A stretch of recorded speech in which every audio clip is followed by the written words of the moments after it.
Hola a todos, soy Joel, fisioterapeuta de la Clínica Diego Pérez y bueno, hoy os venimos a traer un caso un poco particular, que es el caso de Lucía, una paciente que tiene una patología poco común, hay muy pocos casos en el mundo y bueno, creemos que es interesante que nos explique un poquito cómo nos conoció y cómo fue la situación en ese momento. Ola a todos, son Lucía, teño 28 anos e teño unha enfermedade genética rara. Descubríronme fai 4 anos, máis ou menos. Ao principio tiña brotes que me daban por cansancio, pero agora este último pois foi moito peor. Estaba traballando, empecé a encontrar mal, fui ao centro médico, desmalleime e cando despertei xa non tiña forza nas pernas. Non podía camiñar nin nada. Fui ao hospital, empezaron a facer pruebas hasta que deronse conta de que era pola miña enfermedade. Nada, dixéronme desta clínica, unha amiga de meus pais, nada, vin aquí, valoráronme, démoslle caña. Bueno, a nosotros cuando llegó Lucía sí que nos pasó el caso un poquito, bueno, las pruebas médicas, nos llamó para saber un poco cómo era la situación, cómo podíamos tratar su patología. Y a ver, en un primer momento, la patología obviamente no la conocíamos, indagamos un poquito y al final hay muy pocos casos en el mundo. Sí que es verdad que los síntomas varían mucho de una persona a otra porque no hay pruebas y fue lo que le dijimos el primer día.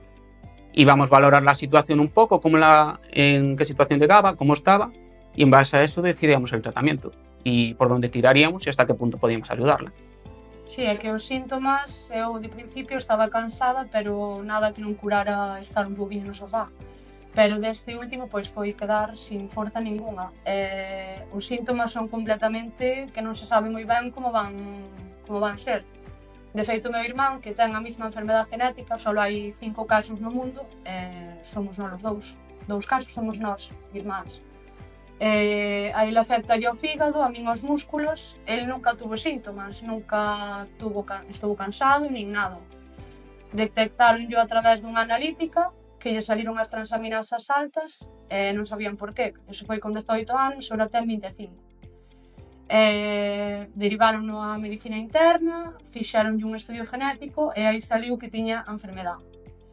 A min descubríronma porque eu estaba xa cansada, facíanme analíticas, non tiña anemia, nin tiña nada. Entonces, como meu irmán xa lle descubriran antes, pois foi aí cando me fixeron a min o estudio genético e saliu que eu tamén a tiña. E así foi como me descubriron a mí. Bueno, la situación en la que llegó Lucía a la clínica era en un primer momento bien en silla de ruedas y la evaluación al final la enfocamos un poquito más funcional, buscamos que fuese autónoma, porque al final no sabíamos cómo podía evolucionar el caso y de cara a cómo respondiese, pues que estuviese en las mejores condiciones posibles. El primer día hicimos un poco de evaluación y lo que es la musculatura de piernas, tronco, no había prácticamente respuesta, pero sí que es verdad que había una cosa positiva, que todas las pruebas que le hicieron no veían que había afectación a nivel de nervio ni a nivel muscular, que había respuesta. Entonces nosotros a la hora de probar con terapias de neuromodulación, solo por ver la respuesta, que no fue el tratamiento en sí, una parte positiva es que veíamos que sí que respondía a esa musculatura. Y a ver, la evolución fue poco a poco. Nos centramos mucho con la parte de ejercicio y sobre todo al principio que fuese autónoma. Ejercicios muy funcionales.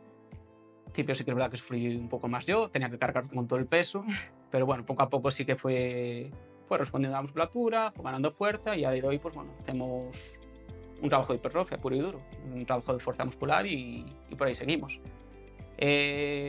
¿Por dónde empezamos al principio? Bueno, un trabajo más de movilidad, ejercicios de transferencias, que no es algo que miraran, era por ejemplo cuando iba en silla de ruedas, no sabía cómo trasladarse al suelo, a una cama, y por lo menos así que fuese lo más independiente posible.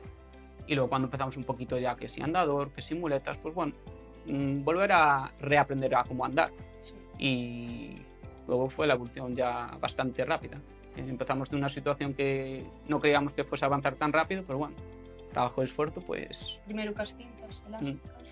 Sí, variamos un poquito todo. Al final teníamos un protocolo un poquito más lento.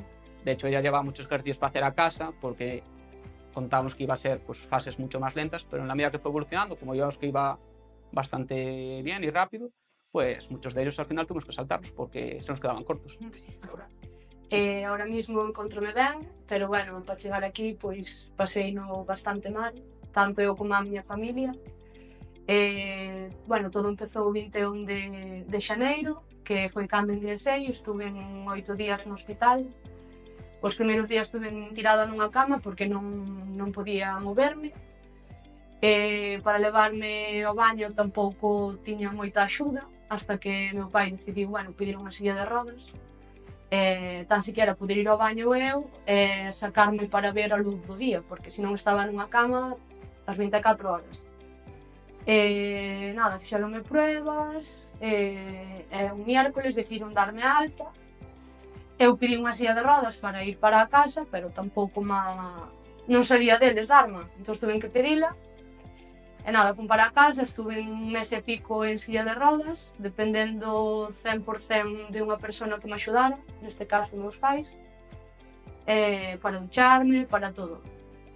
Despois, bueno, tuvemos a suerte de dar ca clínica Diego Pérez, que desde o primeiro minuto pois foron geniales, valoraron o meu caso, mandei os informes, foron super rápidos en darme cita.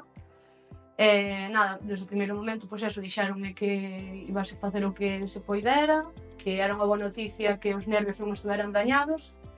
Estuve un día ou dous na camilla, puxéronme as placas de corriente, todo moi ben, despois empezamos a gimnasia. Todo exercicios de forza, exercicios para a casa, planificaronme un plan de ejercicios para facer eu na casa con cintas elásticas. Nada, cada día pois fun notando melloría, pasei da silla de rodas xa a andar con andador. Estuve 2 ou 3 semanas co andador e despois xa pasei as muletas, xa fun cada vez máis autónoma. Bueno, pois o que quero facer ver co meu caso é que non nos podemos quedar sempre ca primeira opinión e ca primeira opción que nos dan, sempre temos que buscar unha alternativa, unha solución, que sempre hai solución para todo. E nada, pois moito ánimo para toda esa xente que este pasando ou que pasara por algo parecido ao que me pasou a min. Nada, moita forza a loitar. Bueno, pues por nuestra parte que darte las gracias, uno por ayudarnos a dar visibilidad a tu caso, que puedas ayudar a otras personas, que al final mucha gente no sabe hasta qué punto le podemos ayudar, o incluso muchas veces derivar, que hay cosas que al final cada profesional tiene su campo y bueno, cuanto más opiniones, pues mejor. Siempre hay alguna zona por donde se puede empezar a trabajar y en función de cómo funcione, pues bueno, progresar. Y la otra parte que, bueno, gracias por confiar en nosotros y lo que nos queda trabajar, pues a seguir. Eso sí. Gracias por todo. Desde o principio, todo.